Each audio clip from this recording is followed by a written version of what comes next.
Bonjour et bienvenue à La Chapelle en ligne. Je m'appelle Baptiste et je fais partie de l'équipe de La Chapelle. Si c'est une de tes premières fois, j'aimerais te souhaiter la bienvenue. Je suis heureux que tu sois avec nous. Aujourd'hui, on reçoit un ami de La Chapelle, pasteur Daniel Descaries. On écoute son message et on se voit juste après. Bonjour La Chapelle. Vous allez bien? Hey, on est au frais. Amen. Dieu est bon. C'est une joie d'être avec vous ce matin. Es-tu préoccupé par le regard des autres? Es-tu préoccupé et affecté, impacté par un regard? Ou peut-être tu es constamment à la recherche du regard des autres? Qu'est-ce qui fait qu'on donne autant de pouvoir à la manière qu'on nous regarde, à la façon qu'on nous regarde? Qu'est-ce qui fait qu'aussitôt qu'il y a quelque chose qui peut être perçu comme étant négatif, immédiatement, on se pose la question, mais qu'est-ce que j'ai fait de pas correct? Qu'est-ce qui se passe avec moi?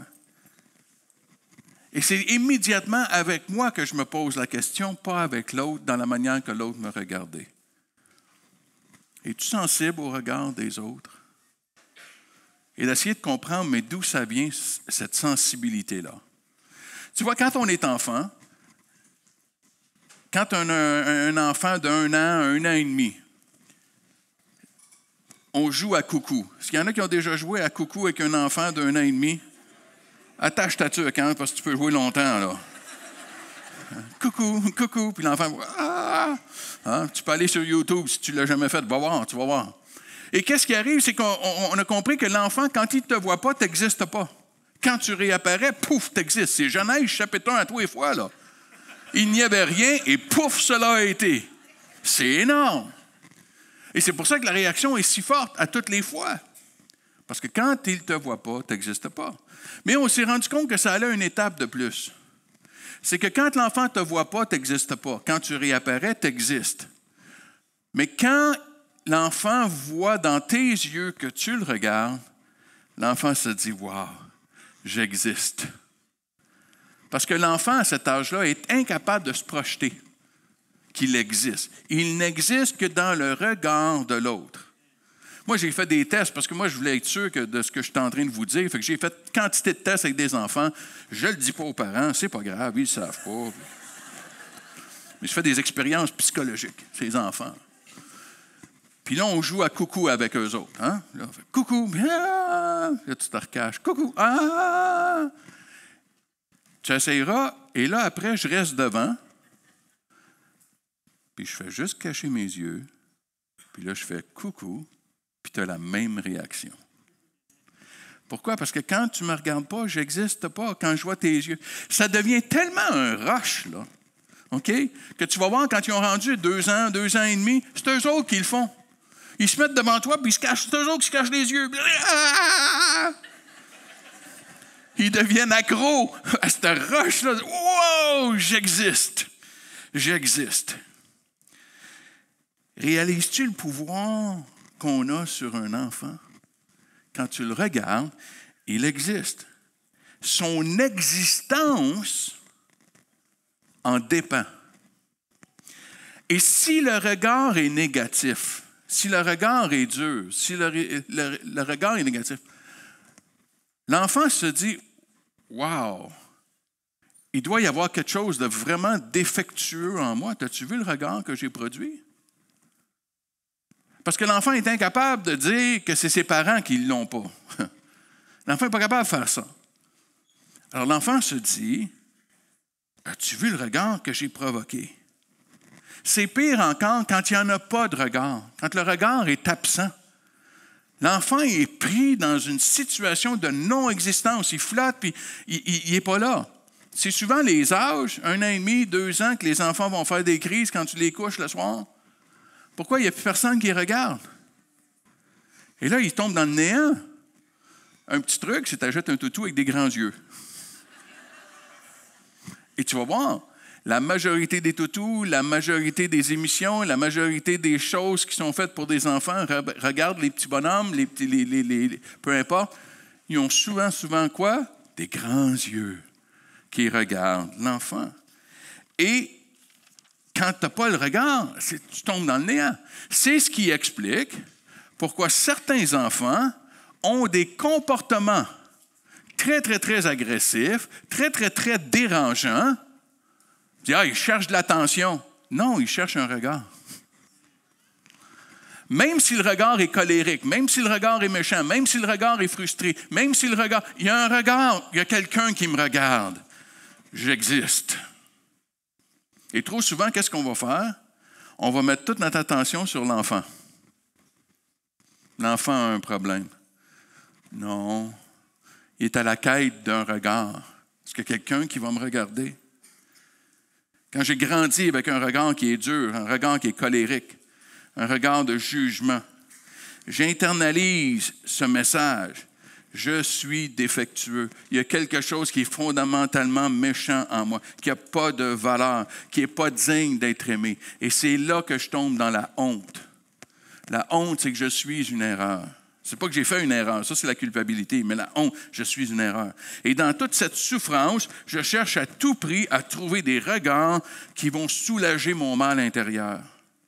Et là, je tombe dans le piège épouvantable de la dépendance au regard des autres. Je donne un pouvoir incroyable aux autres, pouvoir de vie ou de mort. Un pouvoir qu'ils n'ont pas. Ils n'ont pas ce pouvoir-là. Mais tu leur donnes ce pouvoir-là. Et comment on va solutionner, comment on peut sortir de cela, c'est de remplacer le regard que tu recherches par un autre regard. Un regard qui est plus grand. Un regard qui est pur. Un regard qui est amour. Le regard de Dieu. Est-ce que tu réalises ce matin que le regard de Dieu est sur toi? Le regard de Dieu est sur toi. Dieu nous regarde avant même notre naissance. Et je vais aller lire, c'est mon psaume préféré, je vais aller lire le psaume 139. Je vais te lire les versets 2 à 16. Je suis désolé, je sais que c'est beaucoup de versets, là. Hein, il y en a qui ne sont pas habitués à ça, là. Il y en a qui ça va être le plus grand nombre de versets que tu vas entendre depuis un bon bout, mais c'est correct. Et je ne savais pas où arrêter, c'est trop bon. C'est trop bon. On y va? Verset 2. Tu sais quand je m'assis et quand je me lève. Tu pénètres de loin ma pensée. Tu sais quand je marche, quand je me couche. Et tu pénètres toutes mes voies. Car la parole n'est pas sur ma langue que déjà, ô Éternel, tu la connais entièrement. Tu m'entoures par derrière, par devant, et tu mets ta main sur moi. Une science aussi merveilleuse est au-dessus de ma portée. Elle est trop élevée pour que je puisse la saisir. Où irai-je loin de ton esprit? Où fuirai-je loin de ta face? Si je monte aux cieux, tu y es. Si je me couche au séjour des morts, t'y voilà. Si je prends les ailes de l'aurore, que j'aille habiter à l'extrémité de la mer, là aussi ta main me conduira et ta droite me saisira. Si je dis au moins les ténèbres me couvriront, la nuit devient lumière autour de toi. Même les ténèbres ne sont pas obscures pour toi. La nuit brille comme le jour et les ténèbres comme la lumière. C'est toi qui as formé mes reins, qui m'as tissé dans le sein de ma mère. Et je te loue de ce que je suis une créature si merveilleuse. Tes œuvres sont admirables et mon âme le reconnaît bien. Mon corps n'était point caché devant toi lorsque j'étais dans un lieu secret, tissé dans les profondeurs de la terre. Et quand je n'étais qu'une masse informe, tes yeux me voyaient.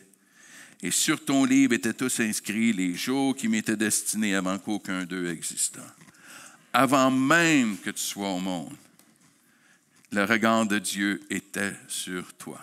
Et David déclare que peu importe ce que je fais, peu importe où je suis, Dieu me regarde. Que c'est Dieu, quand j'étais une masse informe. Ma mère ne savait même pas qu'elle était enceinte, mais déjà le regard de Dieu était sur moi. Déjà, il me regardait. Déjà, il me formait. Déjà, il me désirait. Tu n'es pas un accident ou le fruit du hasard ce matin. Ou pire encore, tu n'es pas une erreur. Tu l'as peut-être été pour tes parents. Tu n'étais peut-être pas prévu. Tu étais peut-être une surprise. Tu étais peut-être une erreur, mais pas pour Dieu. Dieu voulait que tu sois ici. À ce moment-ci de l'histoire de l'humanité, il voulait que tu existes. Il voulait que tu vives. Il voulait que tu aies la vie. Avec un plan, avec une destinée qu'il avait pour toi. On n'a peut-être pas vu toute ta valeur, toute ta beauté, toute ta dignité. On n'a peut-être pas vu et reconnu tes forces et tes talents, mais Dieu t'a vu et il te voit comme étant une créature merveilleuse, une créature qui a été désirée par Dieu. Tu vois, c'est ça le fruit pervers de la théorie de l'évolution. Parce que l'évolution nous dit qu'on est juste ici sur un caillou qui tourne par pur hasard. À quoi bon vivre? À quoi bon vivre? Mais Dieu dit non. C'est moi qui t'ai créé. Pour ce moment-ci de l'histoire, c'est moi qui t'ai donné la vie. Et Dieu te voit, peu importe où tu es ce matin. Tu n'es jamais invisible aux yeux de Dieu. Tu peux être invisible aux yeux des hommes, mais tu n'es jamais invisible aux yeux de Dieu. Même quand c'est toi qui cherches à le fuir, son regard est toujours sur toi.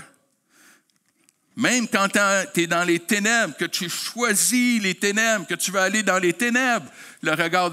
Il y en a pour qui ce n'est pas une bonne nouvelle, ça, là, ce que je viens de dire, là. Attends une minute, le vendredi soir, tu veux dire que Dieu me voyait? Oui. Et il te voyait hier soir aussi. Amen, alléluia. Puis il te voit au bureau. Amen. Il te voit au travail, il te voit à la maison. Son regard est toujours sur moi, même quand c'est moi qui vais aller dans les ténèbres. Dieu me regarde même dans mes ténèbres. Quand je choisis le mal, je choisis les ténèbres, quand je choisis de m'éloigner, son regard demeure sur moi. Mais à quoi ressemble ce regard-là? Je vais te donner 2 exemples à quoi ressemble le regard. L'exemple que je suis dans les ténèbres quand je suis dans mon orgueil. Et l'exemple du regard quand je choisis les ténèbres par mes mauvais choix que je fais. L'exemple de l'orgueil, c'est l'histoire du jeune homme riche. Le jeune homme riche qui va aller voir Jésus devant tout le monde, évidemment, hein, il veut être vu, il veut être tout le monde. Que dois-je faire pour hériter de la vie éternelle? Qu'est-ce qu'il faut que je fasse? Hein? Et là, Jésus va lui dire les 6 derniers commandements, des 10 commandements. Hein? Puis le jeune homme va dire, moi, tu fais ça. Là. Marc 10. Tu connais les commandements, tu ne commettras point d'adultère, tu ne tueras point, tu ne déroberas point, tu ne diras point de faux témoignages, tu ne feras tort à personne, honore ton père et ta mère. Tu vois-tu comment Jésus est bon? Il skip les 4 premiers. Tu n'auras point d'autre Dieu, tu ne feras pas d'idole, tu ne prendras pas le nom du Seigneur en vain. Il skip. Ah, il est gentil, là. Regarde bien le jeune homme. Il répondit, Maître, j'ai observé toutes ces choses dès ma jeunesse. On vient de dire que c'est un jeune homme, mais dès sa jeunesse. Et Jésus, l'ayant regardé, l'aima. Il lui dit, il te manque une chose. Va, vends tout ce que tu as, donne-le aux pauvres, et tu auras un trésor dans le ciel. Puis viens et suis-moi. Qu'est-ce que Jésus a identifié? Il a identifié l'orgueil de ce jeune homme-là. Comment il l'a regardé dans son orgueil? Il l'a regardé et ça nous dit qu'il l'a aimé. Il l'a aimé. Malgré son arrogance, malgré son orgueil, Jésus l'a regardé avec amour. Quand je pense que je n'ai pas besoin de Dieu, que je suis capable tout seul, quand je suis dans mon arrogance, dans mon orgueil, que je suis peut-être même rendu assez arrogant pour me moquer du christianisme. Amen. Je n'ai pas besoin de ça. Voyons donc.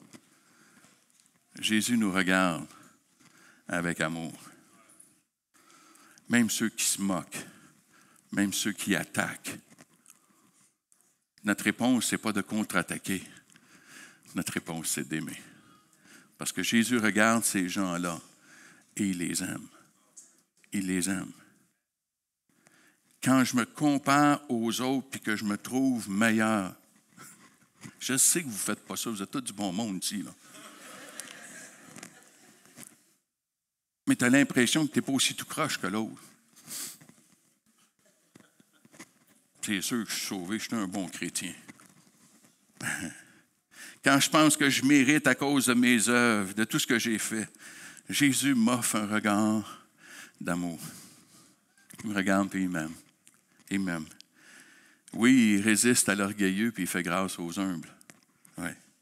Et dans son regard d'amour, il désire que je sois vrai Arrête de la prétention.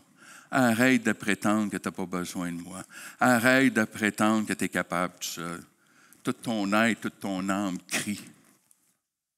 Entends le cri de ton âme. Et Jésus aime ce jeune homme-là parce qu'il sait que s'il reste dans son arrogance, il va être perdu. Et c'est pour ça qu'il l'aime. Il dit non, viens-t'en, accepte. Sinon, ça va être ta perte. Mais des fois, je suis dans les ténèbres parce que j'ai désobéi. On le voit dans l'exemple de l'apôtre Pierre. Versets 61 et 62. Le contexte, c'est que Jésus a dit, Pierre, tu vas me renier 3 fois. Pierre a dit, jamais, jamais, jamais, jamais, jamais. Okay? Ben, Jésus avait raison. Verset 61 dans Luc 22. Le Seigneur s'étant retourné, regarda Pierre. Et Pierre se souvint de la parole que le Seigneur lui avait dit avant que le coq chante aujourd'hui. Tu me renieras 3 fois. Et étant sorti, il pleura amèrement. C'est ce qui me frappe ici. Malgré le fait que Pierre avait promis à Jésus que jamais il le ferait, pourtant, c'est ce qu'il a fait. Et quand il a fait ce choix, le choix d'être dans les ténèbres, Jésus s'est retourné puis il l'a regardé. Mais tu as besoin de te souvenir dans quel contexte Jésus se trouve là. On l'a frappé, on l'a battu, on l'a attaché, on l'a traîné devant la foule. Okay? Disons qu'il y avait d'autres choses à se préoccuper. Amen? Et pourtant, Jésus a regardé son disciple. Il s'est retourné. Puis il a regardé son disciple. Qui venait de faire exactement ce qu'il avait dit qu'il n'était pas faire. Et ce qu'il avait dit qu'il ne ferait pas. À quoi a pu ressembler ce regard-là? Un regard de colère, un regard de haine? Je ne pense pas. Je ne pense pas. Parce que Jésus avait affirmé, quand Pierre a dit qu'il ne le ferait pas, Jésus a affirmé ceci. Pierre, j'ai prié pour toi. J'ai prié pour toi. J'ai prié pour toi. Et je suis convaincu que c'est un regard rempli d'amour et de grâce. C'est pour ça que quand il pleure amèrement, il est sous la conviction, il pleure amèrement, mais le regard d'amour fait en sorte que lui aussi ne va pas se suicider. Parce qu'il y a le regard d'amour sur lui. Il y a Jésus qui a prié pour lui. Est-ce que tu sais présentement que Jésus est à la droite du Père et il intercède pour toi et moi? Il prie pour toi. Il prie pour toi. Et son regard, c'est un regard d'amour, un regard de grâce. Quand tu es dans les ténèbres, même par ton propre choix, même quand c'est ta désobéissance, Jésus te regarde et son regard est encore sur toi. Il ne te laissera pas aller. Et c'est un regard d'amour et de grâce. Un regard qui invite au lieu d'un regard qui repousse. Qui nous invite à s'approcher de lui. Un regard qui parle en nous et qui nous fait vivre 1 Jean chapitre 1, verset 9. Si nous confessons nos péchés, il est fidèle et juste pour nous les pardonner, pour nous purifier de toute iniquité. C'est ça la grâce. Si nous confessons nos péchés, il est fidèle et juste pour nous pardonner. Mais Dieu me regarde également en profondeur. Parce que quand Dieu me regarde, qu'est-ce qu'il regarde? 1 Samuel 16 dit ceci, « L'Éternel ne considère pas ce que l'homme considère. L'homme regarde à ce qui frappe les yeux, mais l'Éternel regarde au cœur. » Tu vois, quand Dieu te regarde, il n'est pas en superficie, il n'est pas superficiel. Il regarde en profondeur. Dans une société qui est tellement préoccupée et obsédée par l'apparence. Hein? Tu vois, sur les médias sociaux, c'est toute l'apparence. Hein? Puis il faut absolument qu'on soit vu. Il faut qu'on soit vu. Il faut que les gens nous regardent, des likes, puis des ci, puis des ça. Puis si on en a pas assez, on se demande qu'est-ce qui se passe. Il y en a peut-être que des fois, ça arrive que... Je n'étais pas sûr que je n'étais pas la dire, celle-là. Mais il y a des fois que tu arrives en retard à l'église. C'est correct, on n'a pas ça, je mets ça. C'est correct, on est tous humains, là, je comprends. Ça ne veut pas dire qu'il faut que tu arrives, tu croches, là, mais je veux dire. Mais des fois, toute l'emphase qu'on met sur notre apparence, qu'est-ce que les gens vont voir? Dieu, lui, regarde à ton cœur ce matin. Il regarde à ton cœur. C'est ton cœur qui est important pour lui. Même quand tu as l'impression ou tu as la certitude, personne ne me voit, personne ne me connaît, personne ne sait. Dieu, lui, te voit. Il te regarde, puis il voit ton cœur. C'est exactement ce qui est arrivé à Nathanaël. Dans Jean 1, ça nous dit ceci. Jésus, voyant venir à lui Nathanaël, dit de lui, « Voici vraiment un Israélite dans lequel il n'y a point de fraude. » Et Nathanaël dit, « D'où me connais-tu? » lui dit Nathanaël. Et Jésus lui répondit, « Avant que Philippe t'appelât, quand tu étais sous le figuier, je t'ai vu. » Je t'ai vu. Tu sais pourquoi il allait sous le figuier? C'était pour prier. Personne ne le voyait. Personne ne savait qu'il était là, sous le figuier, en train de prier, mais Jésus le voyait. Quand tu as l'impression, tu as la certitude que personne ne te voit, Dieu te voit. Et il connaît les désirs de ton cœur. Il connaît la profondeur de ton cœur. Et son regard est sur toi. Et il te voit ce matin. Quand tu te sens seul, quand tu es sous le regard, tu as l'impression qu'il n'y a personne qui te regarde. Seul dans la foule. Tu viens à l'église, mais tu te sens seul. Tu es dans la foule, mais tu te sens seul. Peut-être tu es dans un mariage, puis tu te sens seul. Peut-être dans ta famille, tu es là, mais tu te sens seul. Le regard de Dieu est sur toi. Dieu te regarde.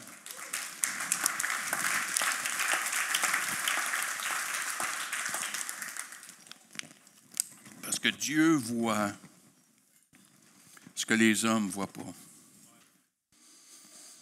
Dieu voit ton cœur.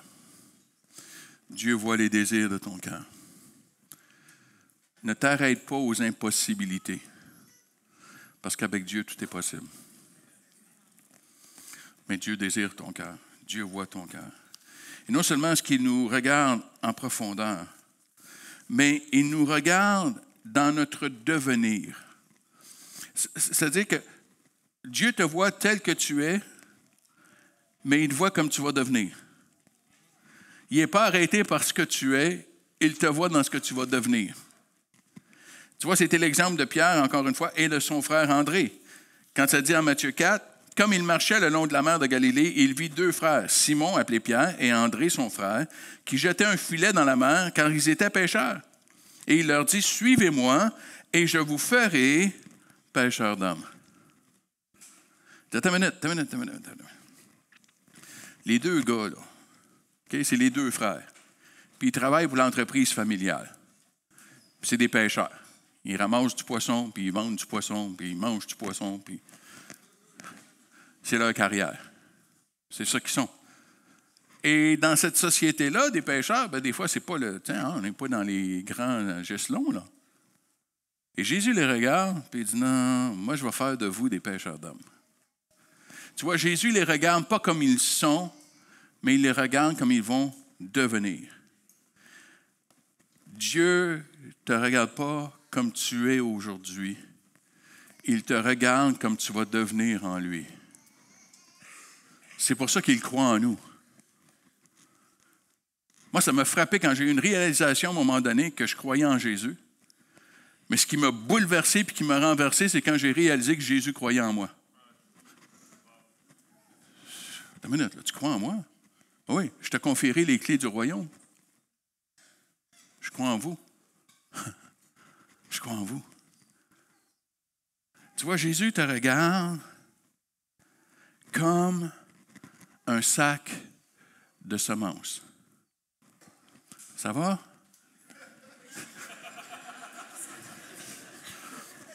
Amen.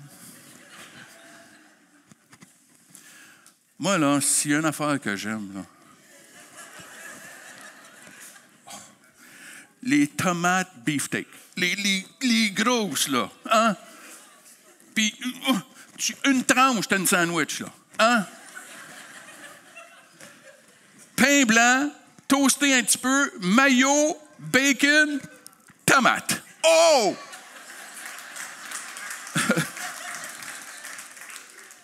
Là, il y a des Européens, là, vous pensez votre fine cuisine. Là. Fait que je suis allé m'acheter, je suis allé l'acheter vendredi. Hey, moi, là, comment? Mais comprends-tu qu'il y a de la fausse pub dans cette histoire-là, là, ici, là? Parce que quand je vais ouvrir ça, là, pas de tomates. Il y a des petites semences, toutes secs. Une sandwich de semences, ça prend bien de la mayonnaise. OK. Mais personne ne dit, mais c'est de la fausse pub. Non. On a compris que la semence, si on la plantait, si on l'arrosait, si on en prenait soin, elle va pousser et elle va produire un fruit. Tu comprends-tu que c'est comme ça que Dieu te regarde? Il ne voit pas une photo de la semence, il voit une photo du fruit dans ta vie. Ce n'est pas une photo de semence qu'il veut voir, ce n'est pas ça qu'il voit. Il voit la photo de ce que tu peux devenir. Du fruit dans ta vie si tu laisses faire son œuvre dans ta vie. Philippiens 1 il dit comme ceci, « Je suis persuadé que celui qui a commencé en vous cette bonne œuvre la rendra parfaite pour le jour de Jésus-Christ. » Parfaite. Dieu il est fidèle et il va compléter l'œuvre grandiose qui a commencé en toi. Il demande juste que tu coopères. Il demande juste que tu te laisses faire. Il demande juste que tu puisses ouvrir ton cœur. Tranquillement, des fois, c'est un processus d'ouvrir notre cœur parce qu'on a été blessé pour le laisser entrer en profondeur et le laisser faire notre vie, son œuvre, dans notre vie. Ce matin, tu peux être libre du regard des autres. Tu peux être libre. Libre de la dépendance aux autres pour trouver ta valeur, ton droit de vivre. Libre et guéri des regards de ton enfance. Libre de la honte. Parce que j'ai un autre regard sur moi. J'ai un autre regard sur moi. Et à un moment donné, il est arrivé, j'étais dans un staff, dans une rencontre de staff, puis tout le monde se réjouissait de quelque chose qui avait pris place. Et il y avait 2 personnes autour de la table, on était toute une gang, il y avait 2 personnes autour de la table qui savaient que j'avais un rôle à jouer dans ce que ça, on se réjouissait. OK? Puis là, j'étais assis autour de la table, puis là, je me dis, je sais que vous n'êtes pas comme ça, vous autres, mais moi, des fois, c'est à cause de moi, là. Hein? J'ai joué un rôle dans ça, là. C'est à cause de moi, là. Ce que vous vous réjouissez, là, puis vous rendrez grâce à Dieu. Amen, amen, amen, mais rendez grâce à Daniel aussi un petit peu, là, tu sais, parce que... Je sais, vous ne pensez pas comme ça, vous autres. Je sais. Mais moi, je me confesse, ça me fait du bien. Et tout le temps, et là, je me dis, ils vont-tu le dire? Ils vont-tu le dire? Que tout le monde le sache, puis ils ne le disent pas? Puis là, je me suis dit, je sais, il m'a faire une joke.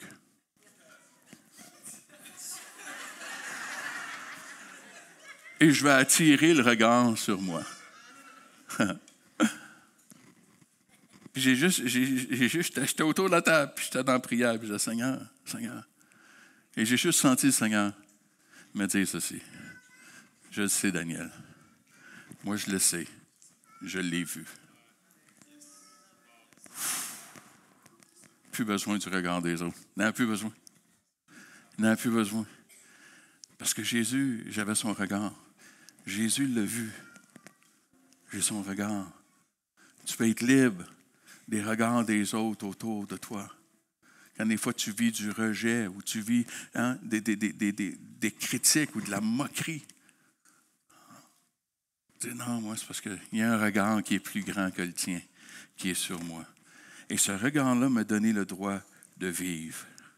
Le regard de celui qui m'a donné la vie et qui désire que je sois vivant et qui reconnaît toute ma valeur, il est sur moi. Même quand je m'éloigne par mon arrogance ou mon péché, même quand je m'éloigne parce que je désobéis, parce que je suis encore humain, son regard d'amour est sur moi. Puis il ne me lâche pas. Et c'est l'amour parfait qui bannit la crainte. Je sais que son regard est sur moi, peu importe la tempête dans laquelle je suis. Son regard est sur moi. Et surtout, il voit mon cœur. Ah, je suis tellement content que Jésus ne voit pas juste mes actions. Amen. Mais dis pas amen pour moi, là, tu t'emmènes pour vous autres, là. Hein? Et des fois, de se retrouver comme l'apôtre Pierre, puis de pleurer amèrement, puis de dire, Seigneur, c'est pas ça que je voulais faire. C'est pas ça que je voulais faire. Et de savoir que Dieu connaît mon cœur. Il connaît la profondeur de ton cœur ce matin. Il ne s'arrête pas juste à ton comportement. Il voit ton cœur. Il voit tes désirs les plus profonds. Et qu'il va compléter l'œuvre qui a commencé en toi. Il va être là pour t'aider. Il va être là pour faire grandir le fruit dans ta vie. Ce matin, réalise. Son regard est sur moi. Dieu te regarde. J'existe. J'existe. Ah, tu peux m'ignorer. Ah, tu peux détourner le regard. Mais le regard de Dieu est sur moi et j'existe ce matin. Et j'ai le droit de vivre ce matin. J'ai le droit de vivre.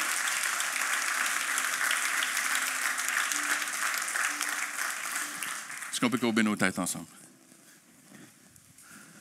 Juste dans un instant de se recueillir. Alors qu'on penche la tête, on ferme nos yeux juste pour se recueillir. Mais tout au long de la prédication, tu savais, tu pouvais peut-être même voir les regards qui ont été posés sur toi. Les regards dans ton enfance, dans ton adolescence. Peut-être les regards encore aujourd'hui. Jésus veut remplacer ces regards-là par le sien ce matin. Peut-être tu te sens seul. Que personne ne te voit. Jésus te voit ce matin. Même si tu es tout seul sous le figuier, Jésus te voit ce matin. Il connaît les désirs de ton cœur. Il ne s'arrête pas à tes comportements. Il voit les désirs de ton cœur. Il voit ta sincérité malgré tes fautes ce matin. Et Jésus veut te donner son regard sur toi. Regard d'amour, regard de grâce, regard d'amour parfait qui bannit toute crainte. Pour que tu n'aies plus à fuir, que tu n'aies plus à avoir peur du regard des autres parce qu'ils n'ont pas le droit de vie sur toi. C'est Dieu qui a le droit de vie sur toi et seulement Dieu. Si c'est ton cas, c'est comme ça que tu te sens ce matin. Tu as grandi avec des regards durs, des regards de jugement, des regards de critique. Peut-être qu'il y en a encore autour de toi. J'aimerais vraiment prier pour toi ce matin, juste pour savoir pour qui je vais prier, juste là où tu es, juste de lever ta main. Juste de lever ta main et dire, quand tu vas prier, là, moi j'en ai besoin parce que j'ai grandi dans une honte, j'ai grandi dans un regard, j'ai grandi dans le jugement. Et le regard des autres m'affecte tellement, tellement. Seigneur Jésus, merci que tu nous regardes ce matin. Merci que ton regard est sur nous ce matin. Alors qu'il y a tellement de choses qui pourraient te préoccuper, que quand tu as été arrêté, tu as eu le temps de retourner et regarder Pierre, ce matin, tu tournes ton regard vers chacun de nous. Et tu sais qui est chaque personne qui est en ce lieu. Même celui qui ne te connaît pas ou celle qui ne te connaît pas, qui est juste venu par curiosité ce matin. Ton regard est sur cette personne-là. Attire-la à toi ce matin par ton regard d'amour. Ton regard de pardon. Qu'ils réalisent que tu les pardonnes des choses qu'ils ont faites qu'ils n'auraient pas dû faire et tu les pardonnes des choses qu'ils n'ont pas faites qu'ils auraient dû faire. Merci que tu nous pardonnes ce matin parce que tu connais de ce qu'on est fait. Mais tu connais les désirs profonds de nos cœurs. Et merci que tu me donnes le regard que j'ai tant besoin pour sentir que j'existe, pour sentir que je suis vivant, que je suis désiré et que je suis aimé. En ton saint précieux nom, Jésus, tout le monde a dit Amen et Amen et Amen. Est-ce qu'on peut se lever ensemble et dans un cœur d'action de grâce, louer son nom ce matin?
jour de l'histoire.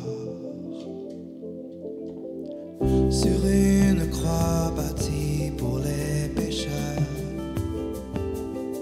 son sang couvrit l'iniquité.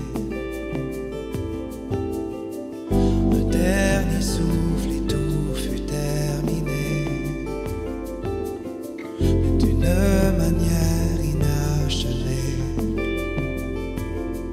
car la terre fut ébranlée, le voile déchiré.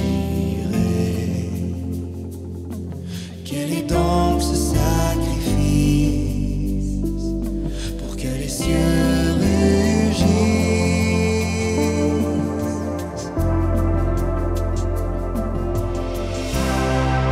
Acclamons Jésus, le roi du ciel et de la terre. Acclamons Jésus, puissant sauveur de l'univers.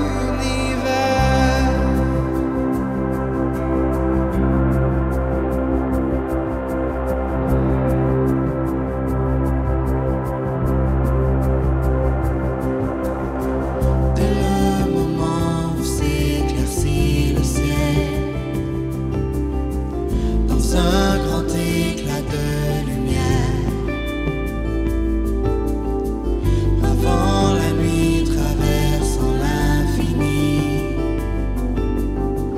le roi de vie se ranima. Depuis le froid tombeau où il fut posé, un miraculeux souffle nous a transformés.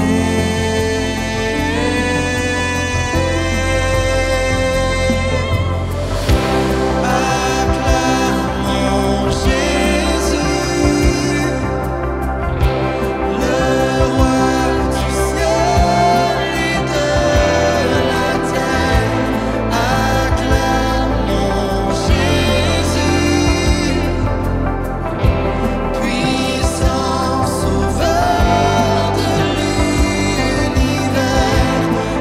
Acclamons Jésus, le roi du ciel et de la terre. Acclamons Jésus, puissant sauveur de l'univers.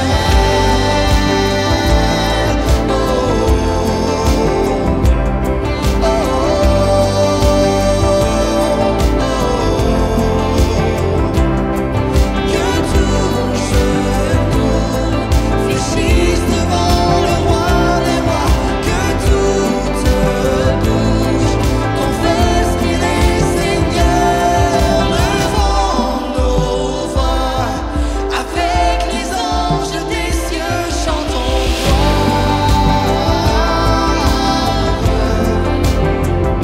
chantons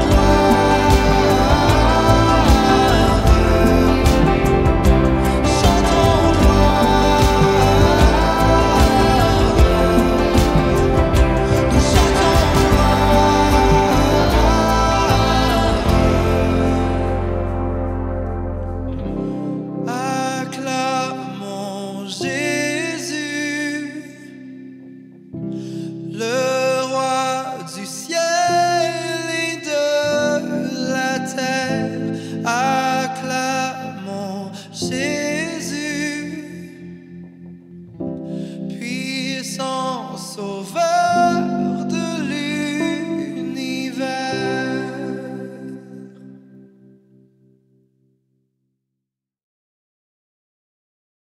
Merci, Pasteur Daniel, pour ce message. Dieu porte son regard sur toi. Même lorsqu'on s'égare ou qu'on cherche à lui échapper, il nous voit et il nous aime. Je veux simplement t'encourager cette semaine à tourner tes yeux vers Jésus et à recevoir l'amour et la valeur qu'il te porte. L'Église existe grâce aux précieux dons qu'on reçoit. Si tu fais partie de ceux qui donnent, merci de le faire semaine après semaine. Ils nous permettent de se réunir tous les dimanches en personne et aussi en ligne. Les dons servent aussi à aimer notre ville en action par le biais de J'aime ma ville. Il y a différentes façons de donner. Tu peux donner via l'application de la chapelle ou sur notre site web. Et si tu aimerais venir à une de nos réunions en personne le dimanche, on sera très heureux de t'accueillir. À Montréal, dans le quartier de Rosemont, on se réunit à 9h30 et à 11h30 à la salle Père Marquette. Au Myland, la réunion est à 18h au Théâtre Fairmount. Et à Gatineau, on se retrouve à 9h45 au cinéma Star Cité de Hull. On a hâte de te rencontrer. Merci d'avoir été avec nous aujourd'hui. On se rejoint la semaine prochaine en personne ou en ligne sur notre chaîne YouTube. Bonne semaine.